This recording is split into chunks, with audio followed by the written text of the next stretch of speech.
The sun blazed down on a dusty gas station off Route 50, a nowhere spot in Nevada where tumbleweeds rolled lazy across cracked pavement. Caleb, 14, stood by a rusted pump, clutching a cheap plastic water bottle, his sneakers scuffing the dirt. He squinted at the family's beige minivan, parked crooked near the snack shack. His mom had said, "Grab some water, quick," so he darted inside. But now, as he stepped back out, the van was gone, taillights shrinking into a heat-shimmered speck on the horizon. He froze, breath-catching, waiting for them to turn back. They didn't. Caleb was a wiry kid, all elbows and knees, with dark curls that stuck to his sweaty forehead. He'd grown up in a clapboard house in rural Kansas, where his dad's word was law and his mom's prayers filled the cracks. They were a church-going family, starched shirts on Sundays, hands clasped tight over meatloaf dinners. But Caleb had always felt off, like a puzzle piece jammed into the wrong spot. 2 weeks ago, he'd told them why. "I'm gay," he'd mumbled, staring at the linoleum floor. His dad's face turned to stone. His mom gasped like he'd cursed God. "You're confused," they'd snapped. "Pray it away." He couldn't. The road trip was their fix, a week-long haul to straighten him out, they said, dragging him across state lines with his little sister, Mia, sulking in the back seat. They'd stopped at this gas station after hours of silence, the air thick with unspoken rules. Caleb thought the water run was a chore, not a trap. When he realized the van wasn't coming back, his stomach dropped. He checked the shack. No note, no sign. He yelled their names into the wind, voice cracking, but only a bored cashier glanced up, shrugging. His backpack sat by the pump, a lone witness to their choice. They hadn't lost him. They'd left him. Hours ticked by. The cashier offered a stale donut, muttering, "Folks do weird stuff out here." Caleb sank against the wall, the truth clawing at him. His parents, the ones who'd preached family above all, had ditched him like trash. No call to the cops, no search party, just gone. At 14, with $3 in his pocket and a half-dead phone, he was alone, abandoned not by accident, but on purpose. The sun dipped low and Caleb hugged his knees, a mix of fear and fury sparking in his chest. They thought they'd erased him. They were wrong. Ever been left behind by the people who were supposed to stay? Tell me below. Your story matters. If Caleb's fight speaks to you, hit like, share this, and subscribe to Heart Stories. His journey's just starting. Don't miss what's next. Darkness draped the gas station like a heavy shroud, the neon sign buzzing and flickering as if it might give up any second. Caleb pressed himself against the chipped concrete wall, his backpack wedged under his head, the desert night sinking its cold fingers into his thin jacket. His phone had died hours ago, its screen a useless black square. No signal, no one to call anyway. The cashier, a lanky guy with a patchy beard, had locked the door at midnight, tossing him a stale donut and a half-hearted, "Good luck, kid." 14 years old, stranded and erased, Caleb stared at the sky, pinpricks of stars mocking his smallness. His chest tightened with questions he couldn't answer. Why didn't they turn back? Why didn't they care? Dawn broke gray and unforgiving. Hunger clawed at his stomach, a sharp, twisting ache. So he slung his bag over his shoulder and started walking. The highway stretched out like a taunt, shimmering in the heat. His sneakers crunched gravel, each step a battle against the panic bubbling up. He hitched a ride with a trucker hauling potatoes, a grizzled man who barely spoke, just grunted and dropped him at a diner 50 miles west. There, a waitress with crow's feet in a smoker's rasp slid him a plate of cold fries when the manager wasn't looking. "You lost, hun?" she asked, voice soft but worn. Caleb shook his head, swallowing the truth. He wasn't lost. He'd been dumped. The next months were a jagged patchwork of survival. He slept where he could, under a bridge in Vegas, its concrete damp with river stink, on a park bench in Reno, waking to pigeons pecking at his crumbs. He rummaged through trash bins behind burger joints, fishing out half-eaten buns, his hands trembling from shame and need. His curls grew wild, matted with dirt, and his sneakers split open, exposing raw toes. A shelter in Reno became his first real stop, a squat brick building with rows of creaky cots and the murmur of broken stories. A volunteer, a woman with a tight bun and kind eyes, handed him a peanut butter sandwich and a flyer. "You're not alone." He folded it into his pocket, unconvinced but clinging to it anyway. Life taught him fast. He learned to spot the safe alleys, to sidestep the drunks who slurred threats, to trade a quick chore, sweeping a stoop, hauling a trash bag, for a crumpled dollar. At 15, he scored a job at a pawn shop, pushing a broom across a dusty floor while the owner, a bald man with a permanent scowl, barked, "Don't touch the cash or you're done." Caleb nodded, sweeping until his palms bled, stashing every nickel in a sock under his cot. Nights, he'd borrow tattered books from a library drop box. Algebra, American history, a beat-up copy of To Kill a Mockingbird, tracing the lines with a stubby pencil, teaching himself what school never did. Anger simmered beneath it all, a hot coal in his gut, stoking him through the cold and the hunger. They'd left him to rot. He'd grow instead. Then Ray walked in. Caleb was 16, bussing tables at a dive in Sacramento, wiping ketchup stains off cracked vinyl booths. Ray was a mechanic, mid-50s with broad shoulders, a graying beard, and hands stained black from engine grease.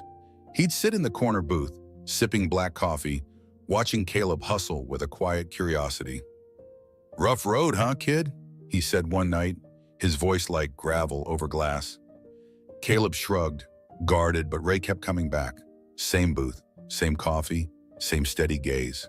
Over weeks, they talked, short bursts at first, then longer.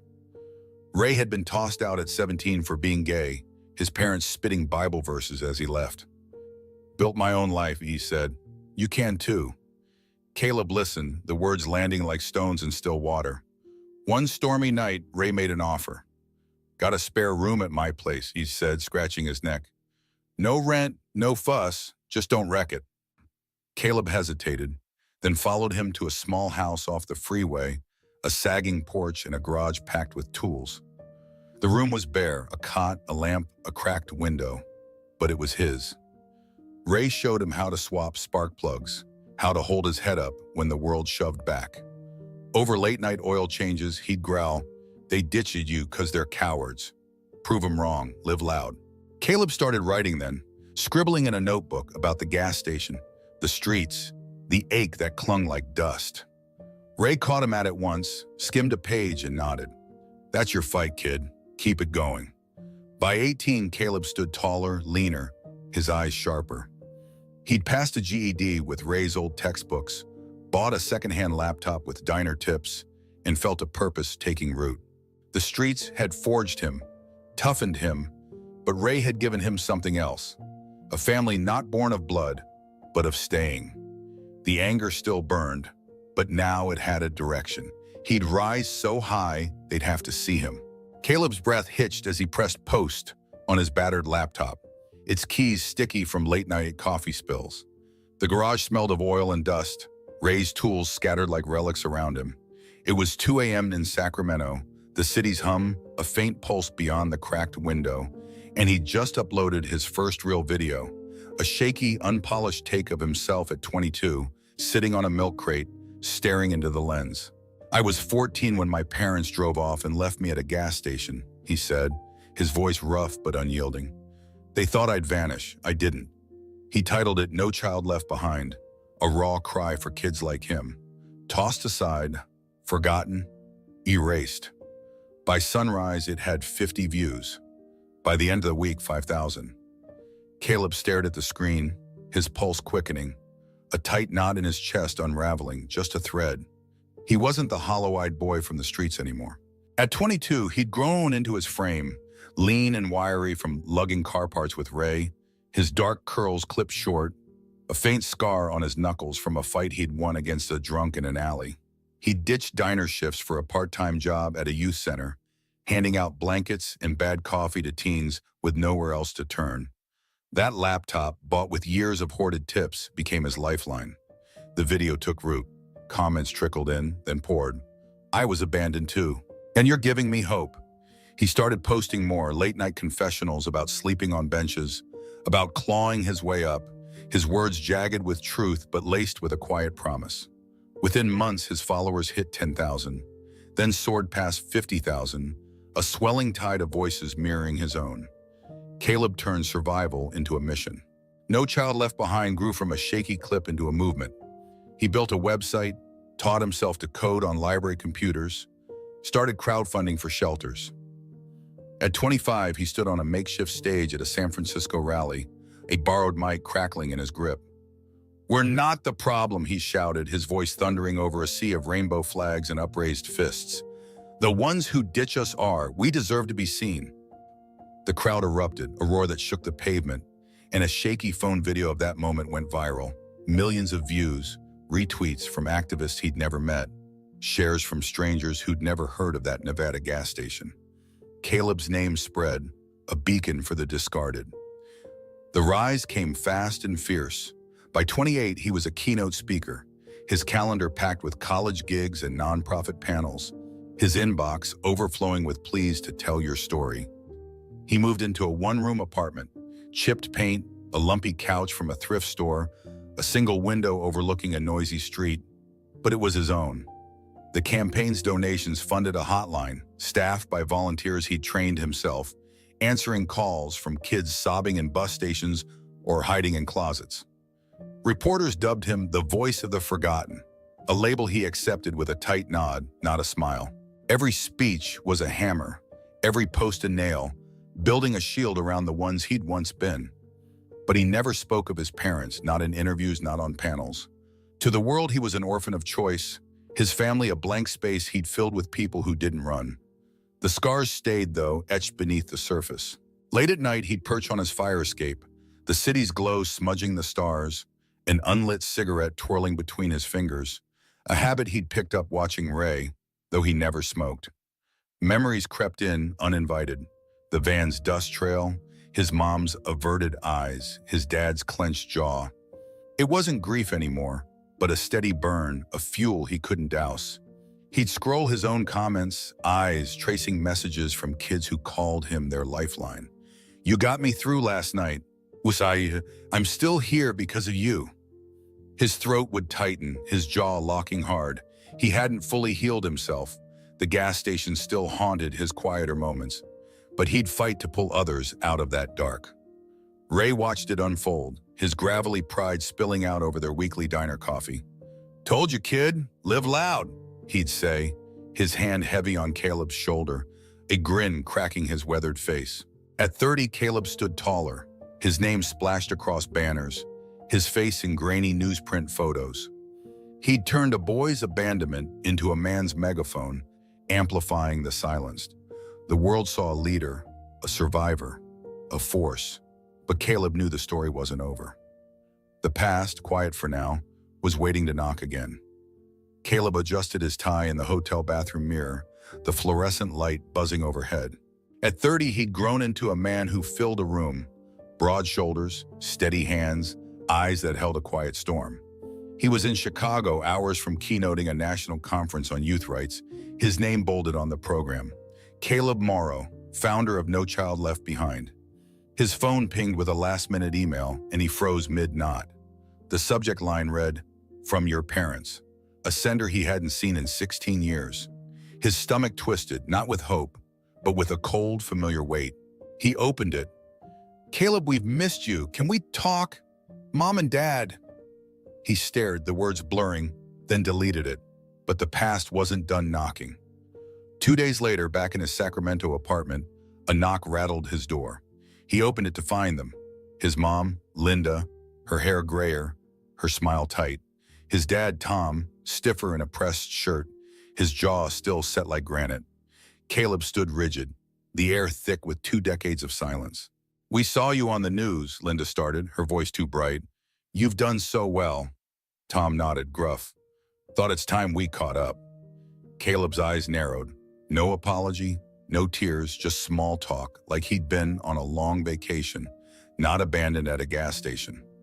He let them in, not out of warmth, but curiosity. What did they want? The truth unraveled fast. A week earlier, a tabloid had dug up an old police report, a vague note about a lost teen in Nevada, tied to Tom and Linda Morrow. It hit social media, and the backlash was brutal. They left their own kid? Hypocrites. Tom, now running for a county council seat in Kansas, faced a PR nightmare. Linda's church circle whispered behind her back. They'd tracked Caleb down not for love, but for damage control.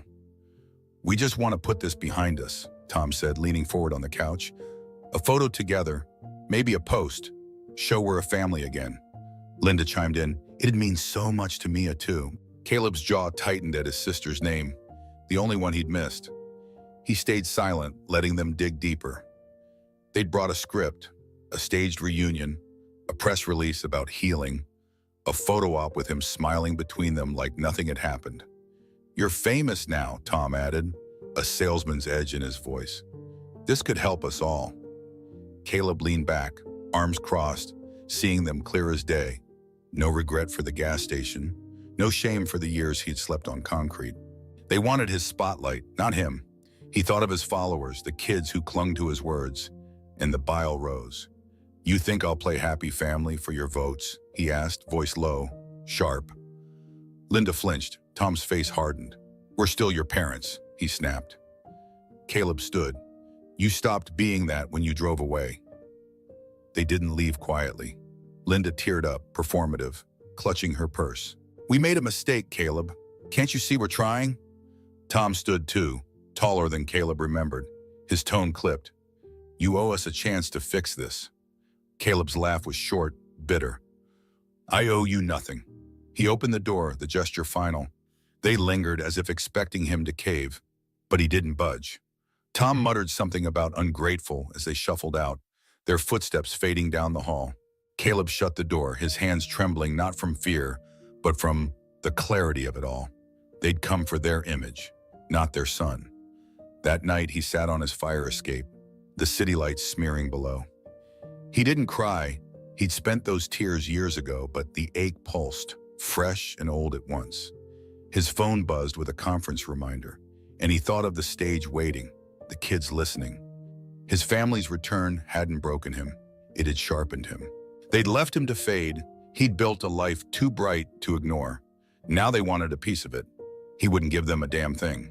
Caleb tugged at his tie in the hotel bathroom, the mirror throwing back a face he barely recognized under the harsh fluorescent buzz. At 30, he'd become a man who commanded attention. Broad shoulders squared from years of carrying his own weight, hands steady from building a life out of scraps, eyes dark with a storm he'd learned to harness. He was in Chicago, hours from headlining a national conference on youth rights. His name in bold on the glossy program, Caleb Morrow, founder of No Child Left Behind. His phone chirped, cutting through the quiet. An email, the subject line, a gut punch. From your parents. 16 years of nothing, and now this. His fingers hovered, then clicked. Caleb, we've missed you. Can we talk? Mom and Dad. His stomach churned, not with longing, but with a cold, heavy dread. He deleted it, the tie slipping loose, but the past had already slipped in too. 2 days later, back in Sacramento, a sharp knock jolted him from a rare afternoon off. He opened his apartment door, and there they were. Linda, his mom, her hair streaked gray, her smile stretched thin like plastic wrap. Tom, his diamond rigid in a starched shirt, his jaw still locked tight as ever. Caleb stood frozen, the air clogging with 16 years of unsaid words. Linda stepped forward, voice pitched too high. We saw you on TV, Caleb. You're doing so well. Tom grunted, hands in his pockets. Figured it's time we reconnect. Caleb's gaze hardened. No sorry, no softness, just a casual stroll back into his life like he'd been away at camp, not left to rot at a gas station. He waved them in, not out of welcome, but to see what game they were playing. They sat on his thrift store couch, the springs creaking under Tom's bulk, and the truth spilled out quick and ugly. A week back, some small-time reporter had dredged up an old police blotter, a vague entry about a missing teen in Nevada, linked to Tom and Linda Morrow. It hit Twitter like wildfire, and the comments tore them apart. They abandoned their own son? Fake Christians. Tom, now campaigning for a county council seat in Kansas, was bleeding votes. Linda's church friends had started crossing the street to avoid her. They'd hunted Caleb down not for guilt or love, but to patch their sinking ship. "We just want to move past this," Tom said, leaning in, his tone clipped like he was closing a deal. "A photo, a quick post, show we're family again." Linda nodded, too eager. It'd mean the world to Mia, seeing us together. Caleb's chest tightened at his sister's name, the one piece of home he'd ached for. He let them talk, their plan unfolding like a bad script. They'd brought a folder, a staged reunion shot at their Kansas porch, a press release about forgiveness and faith, a social media caption they'd already drafted, "Proud of our son's journey." Tom's eyes glinted, salesman slick. "You're a big name now, this could lift us all up." Linda reached for his hand, he pulled back. Caleb saw it clear as glass. No remorse for that dust-choked day, no whisper of the nights he'd slept on pavement. They wanted his glow, his platform, not him. He thought of his hotline kids, the ones who called him crying from alleys, and anger flared hot. "You think I'll pose for your cameras and call it love?" he said, voice low, cutting. Linda flinched, Tom's face darkened. "We're still your parents," he barked. Caleb stood, towering now. "You stopped being that when you peeled out and left me." They didn't go easy. Linda's eyes welled up, a performance he'd seen her rehearse at church dinners. "We messed up, Caleb. Can't you give us a chance?" Her voice quivered, but her hands stayed prim in her lap. Tom loomed taller, the old intimidation in his stance. "You owe us something after all we did before that day." Caleb's laugh was sharp, a blade. "You mean before you threw me away? I owe you nothing." He crossed to the door, yanked it open, the hinges squeaking in protest. They hesitated, Linda clutching her purse, Tom's fists balled like he might argue. But Caleb's stare didn't waver, steady, unyielding. Tom muttered, "Ungrateful kid," as they trudged out, Linda's sniffles trailing behind. The door clicked shut and the silence settled, heavy but clean. Caleb sank onto the couch, the springs groaning again. His hands shook, not from fear, but from the rush of standing his ground. Outside, the city hummed, oblivious. He didn't cry. That well had dried up years ago, but the gas station flickered back. The van's dust, the empty pump, the weight of being nothing to them. Now they'd come begging, not for him, but for their own skin. He leaned back, staring at the ceiling, the conference speech waiting in his bag. They'd left him to fade. He'd burned too bright to be their prop. Caleb sat across from them in a dim Sacramento diner, the clink of forks and hum of a jukebox filling the space where words faltered. At 30, he'd built a life they couldn't touch. But here they were, Linda and Tom, two ghosts in faded coats, sipping coffee like they hadn't shattered him 16 years ago. He'd agreed to this meeting not to mend anything, but to end it. Linda fidgeted with her napkin, her eyes darting to him. "We just want to understand you," she said, voice thin. Tom nodded, gruff as ever. "Things got out of hand back then." Caleb's fingers tightened around his mug. Out of hand? They'd left him at a gas station like a stray dog. He let them talk, their excuses piling up like dust. Linda leaned in, her tone rehearsed. "We didn't mean to hurt you, it was a mistake, a panic. We thought you'd find your way." Tom grunted. "You turned out fine, didn't you? Look at you now." Caleb's jaw clenched. No apology, just a rewrite of history to soothe their guilt. He cut through it, voice low and firm. "You didn't lose me. You drove off and never looked back. I was 14 and you chose your image over me. Now you're here for it again." Linda's eyes welled up. Tom's hardened. "That's not fair," he snapped. Caleb didn't flinch. "It's true." The air thickened, but Caleb stayed steady. He didn't yell, didn't curse. He'd spent that rage years ago on street corners and empty nights. "I don't hate you," he said, the words heavy but clear. "I don't need you either. You don't get to claim me now because I made something of myself." Linda reached out, trembling. "We're still family." He pulled back, shaking his head. "Family doesn't leave you to rot. Family is Ray, who gave me a bed. It's the kids I fight for every day, not you." He stood, the chair scraping the floor, and dropped a few bills for the coffee. "This is goodbye." They didn't follow him out. He stepped into the cool evening, the diner's neon sign buzzing behind him, and felt the weight lift. Not all at once, but enough. 2 days later, he took the stage at the Chicago conference. 2,000 faces staring up. His voice filled the hall, steady and strong. I learned family isn't who leaves you in the dust. It's who stays when the world walks away. I was left once, never again. And no kid should be either. The crowd rose, applause thundering, but Caleb's eyes stayed fixed ahead. He wasn't speaking to his parents. He was speaking past them, to the boy he'd been, to the ones still out there. Back home, he sat on his fire escape, the city sprawling below. The gas station flickered in his mind, that lonely pump, the vanishing van, but it didn't sting like before. He'd face them, not for their sake, but his own. Closure wasn't forgiveness, it was freedom. He'd built a life too big for their shadow, a family too real for their lies. Caleb exhaled, the night air cool against his skin, and knew he'd won, not by tearing them down, but by rising above. Who's been your real family when the ones you had walked away? Tell me below, if Caleb's story moved you, hit like, share it with someone who gets it, and subscribe to Hard Stories. Let's keep these stories alive together.